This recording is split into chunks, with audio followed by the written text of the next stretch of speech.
यही कहना चाहता हूं कि इन्होंने 2 दिन लिए, तीसरा दिन नहीं लिया।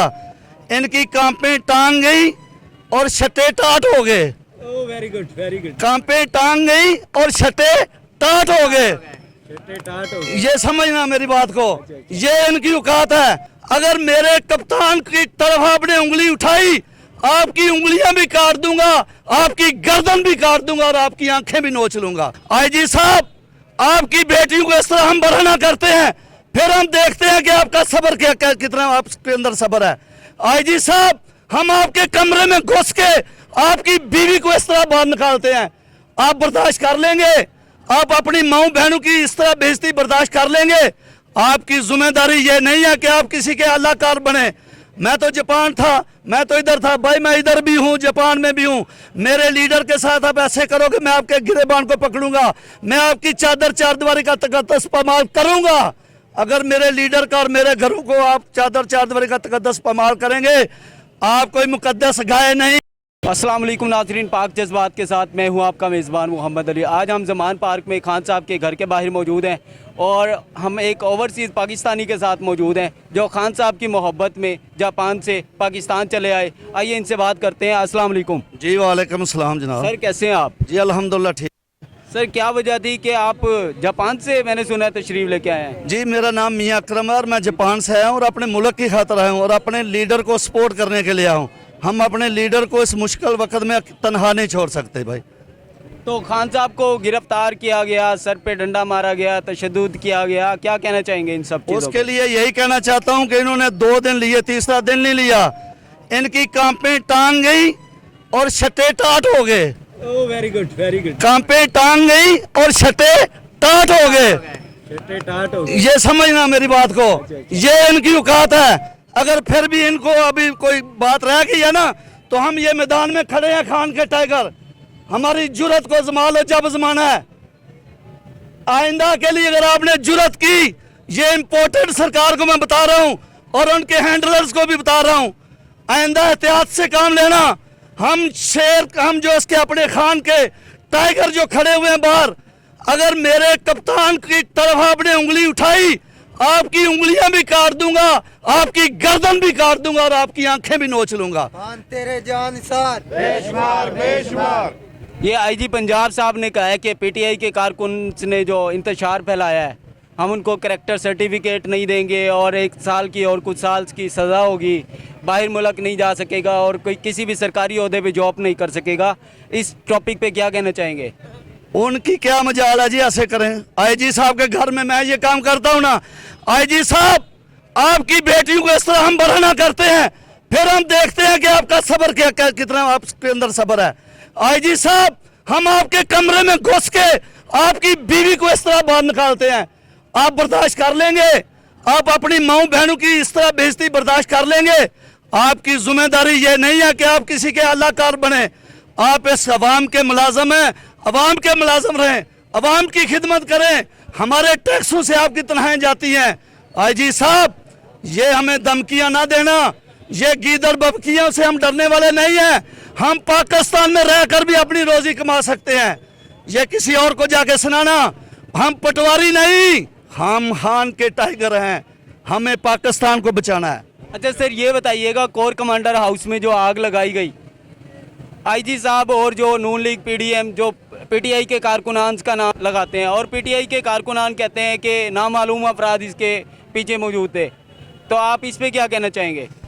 मुझे ये पूछना चाहता हूँ, मैं पहले इन हैंडलर से और आईजी साहब से पूछना चाहता हूँ, ये जो रिएक्शन आया किस जुमरे में आया? आपने एक पाकिस्तान के मकबूल लीडर हमारे खान साहब को अरेस्ट किया, क्यों किया? जब आप अरेस्ट करेंगे, हमारे लीडर के सर में डंडा मारेंगे, तो बताएं फिर अवाम का रिएक्शन क्या आएगा? अवाम कैसे बर्दाश्त करेगी? हम भी बात कर सकते हैं जी, मेरा इसमें कसूर नहीं, मैं तो जापान था, मैं तो इधर था भाई, मैं इधर भी हूँ, जापान में भी हूँ। मेरे लीडर के साथ आप ऐसे करोगे, मैं आपके गिरेबान को पकड़ूंगा, मैं आपकी चादर चारदीवारी का तकद्दस पामाल करूंगा।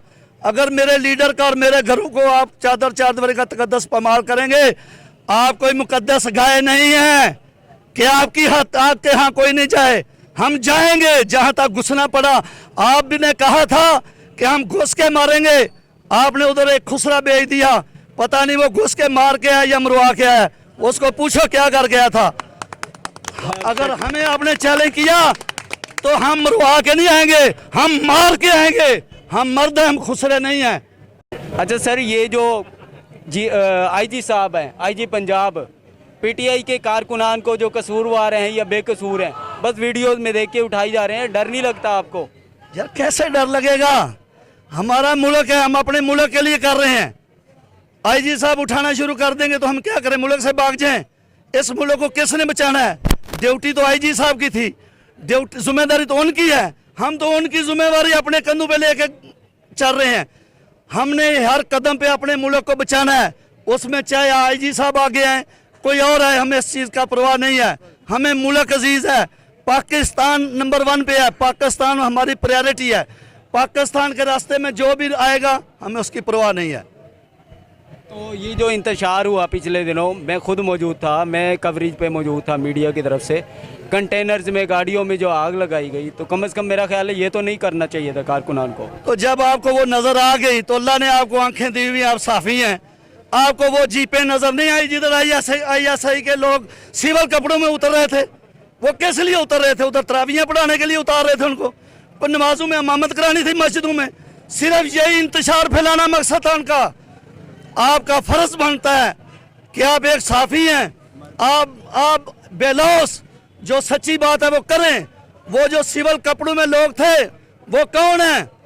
वो ISI के लोग जो उतारे गए, किस मकसद के लिए उतारे गए? अच्छा सर, ये बताइएगा, पीटीआई के कारकुनान ने पीटीआई के लिए बड़ी कुर्बानियां दी, कुछ लोग शहीद हुए, शेलिंग खाई, डंडे खाए, उन पे जुल्म जबर हुआ, जो लोग अब जेलों में चले गए हैं उनके साथ क्या होगा? खान साहब ने तो कहा है कि इंतशार फैलाने वाले लोग तो हमारे नहीं थे।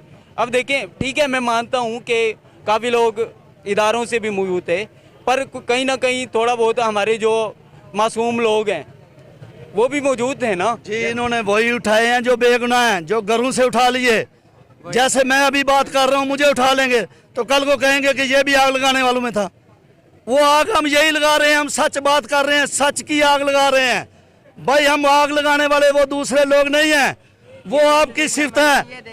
हमारा काम यही है, सिर्फ हमारा काम सिर्फ यही है कि हम सच बोलें।